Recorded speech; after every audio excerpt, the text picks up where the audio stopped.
Hi audience, this is Sister Light. Come to you with another story. We might as well start calling them Storytime with Sister Light. I started telling stories in 2013. We call them Storytime with Sister Light. This is a story called I See an Answer. And it's my personal testimony about things that you pray about and you've been praying a long time. You've been praying, you're praying. Okay, when one time he said in the Bible, I see a cloud the size of a man's hand, right? So sometimes you have to not despise the time of small beginnings.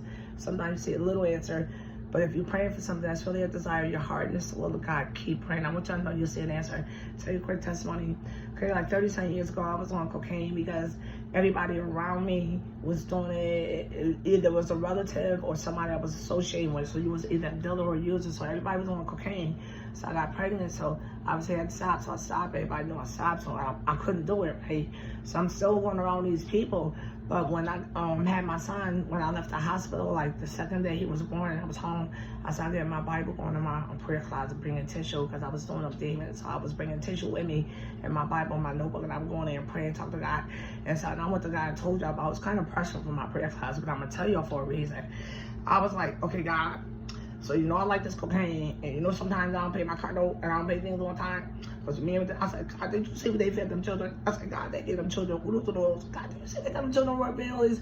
God, did you see that big gallon of juice that was corn syrup and food coloring?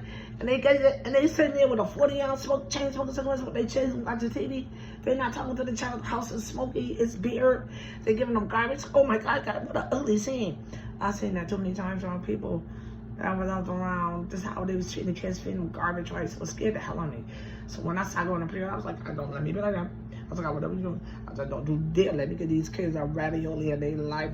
I said, if they don't have a meat, vegetables, my mom taught me how to cook at 9 and had a dietitian guiding me and the spirit of God in restaurants and cooks in the kitchen. If I was either in the restaurant or in the kitchen. So I had a lot of training in cooking. So when I had my kids, because I cried out to the Lord, and that's the testimony. He hears us when we cry. That's what I'm telling you. I said, God, I don't want to feed my kids bad food. I'm a cokehead. Please help me. I wasn't a cokehead then because I went to a program. I'll tell you that. I remedied the problem. He went to the program with me on van, and we went to a program. I'm not going to have a problem and don't remedy him.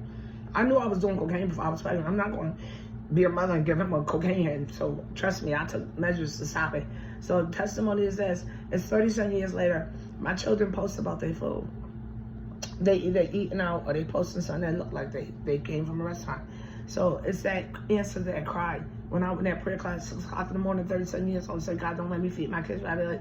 Y'all can testify. Anybody know my kids know they eat good. And I don't think they ever had a ravioli in their life. So if you've been praying, keep praying. Because sometimes you'll say, hey, I see an answer. My kids eating good? Yeah, I see an answer. Keep praying, y'all. Bye.